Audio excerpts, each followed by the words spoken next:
Alors, il est 8h33. Le vrai faux de l'info de la matinale, Anne Le Gall, donc bonjour. Bonjour à tous. On parle ce matin de peine de prison et de récidive. Oui, car la lutte contre la récidive est au cœur du projet de réforme pénale défendu par Christiane Taubira et l'on entend en ce moment différents chiffres sur le nombre de délinquants qui replongent à leur sortie de prison.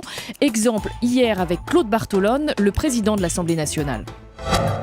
Aujourd'hui, pour ceux qui rentrent en prison, il y a 60% d'entre eux, plus de 60% d'entre eux, qui retournent en prison dans les 5 ans qui suivent.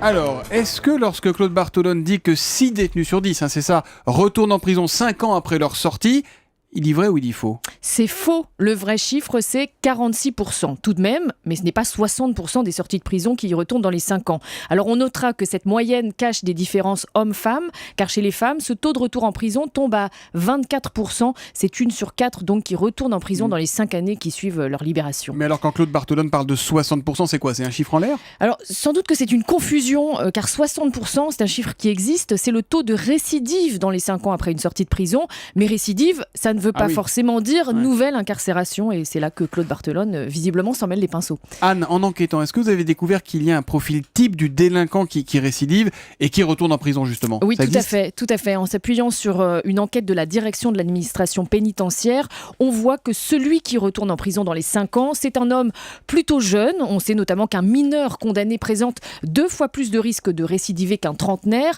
Un homme plutôt jeune donc, et qui a déjà été condamné à plusieurs reprises, et qui, plutôt récemment d'ailleurs, car à 80% le retour en prison se fait dans les 2 ans qui suivent la sortie.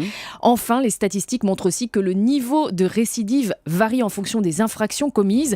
Les plus à risque sont ceux qui ont commis des vols aggravés, des violences volontaires ou des infractions liées au transport. Voilà, ce sont des sujets sensibles et délicats sur lesquels il faut méfier, il faut toucher les chiffres avec prudence. Donc Exactement. Claude Bartolone a un faux ce matin. Anne Le Gall, le vrai faux de l'info de la matinale, tous les matins à 8h30 sur Europe 1.